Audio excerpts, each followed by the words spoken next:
ना जाने किस व्यक्ति की नज़र नालंदा विश्वविद्यालय पर लगती है और नालंदा विश्वविद्यालय हमेशा हमेशा के लिए नष्ट कर दिया जाता है, विध्वंस कर दिया जाता है। कौन ऐसा क्रूर शासक था, कौन ऐसा व्यक्ति था जिसने नालंदा विश्वविद्यालय को जलाया, और आखिर उसने नालंदा विश्वविद्यालय को क्यों नष्ट किया, क्यों जलाया, इसके बारे में भी हम समझेंगे, जानेंगे। देखिए, 1190 ईस्वी में एक तुर्क अफ़गान सैन्य जनरल जिसका नाम था बख्तियार खिलजी, क्या नाम था? बख्तियार खिलजी नाम था।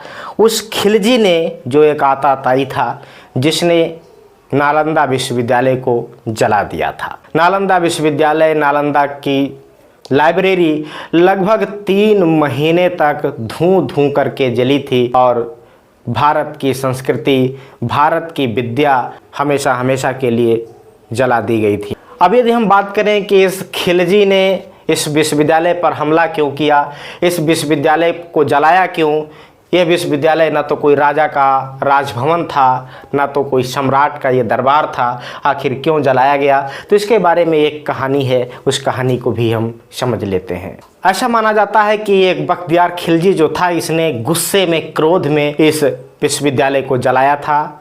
ऐसा माना जाता है कि एक बार खिलजी बहुत बीमार पड़ा, तमाम हकीम वैद्य ने उसका इलाज किया लेकिन वो ठीक नहीं हुआ। तब किसी व्यक्ति ने खिलजी से बताया कि ऐसा है, तुम नालंदा के प्रिंसिपल राहुल श्रीभद्र से इलाज कराओ और तुम ठीक हो सकते हो। ये बात जब खिलजी ने सुना तो उसको क्रोध आया और उसने कहा, मन में सोचा कि मैं किसी गैर मुस्लिम से इलाज नहीं कराऊंगा, लेकिन हालत उसकी दिन प्रतिदिन बिगड़ती जा रही थी। आखिरकार उसको राहुल श्रीभद्र के पास जाना ही पड़ा। राहुल श्रीभद्र उसको दवा देते हैं लेकिन वो किसी भी प्रकार से उनकी दी हुई दवाई को नहीं खाता है और बताता है कि मैं किसी भी प्रकार से दवा नहीं खा सकता हूँ, क्योंकि उसको अभिमान था। वो सोच रहा था मैं किसी गैर मुस्लिम से, किसी काफिर से इलाज नहीं कराऊंगा, उसकी दवाई नहीं खाऊंगा। लेकिन जो वैद्य थे वो बहुत ही उदार प्रवृत्ति के थे। उन्होंने कहा कोई बात नहीं है। उन्होंने उठा करके एक कुरान दिया, कहा कि लीजिए इस कुरान का पाठ करिएगा, इस कुरान को पढ़िएगा और तुम ठीक हो जाओगे। और उसने ऐसा ही किया। वो कुरान को प्रतिदिन पढ़ने लगा और एक समय ऐसा आया कि बिल्कुल वो ठीक हो गया।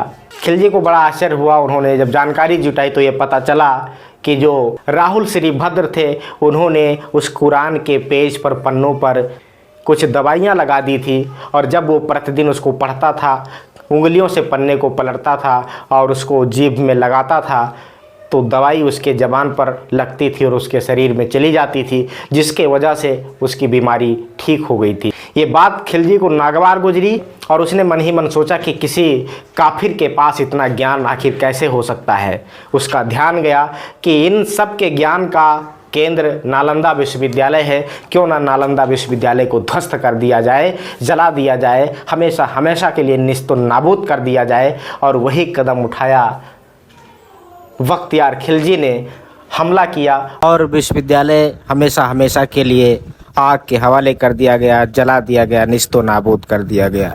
लेकिन कहते हैं कि ज्ञान को कभी आग की लपटों से मिटाया नहीं जा सकता है।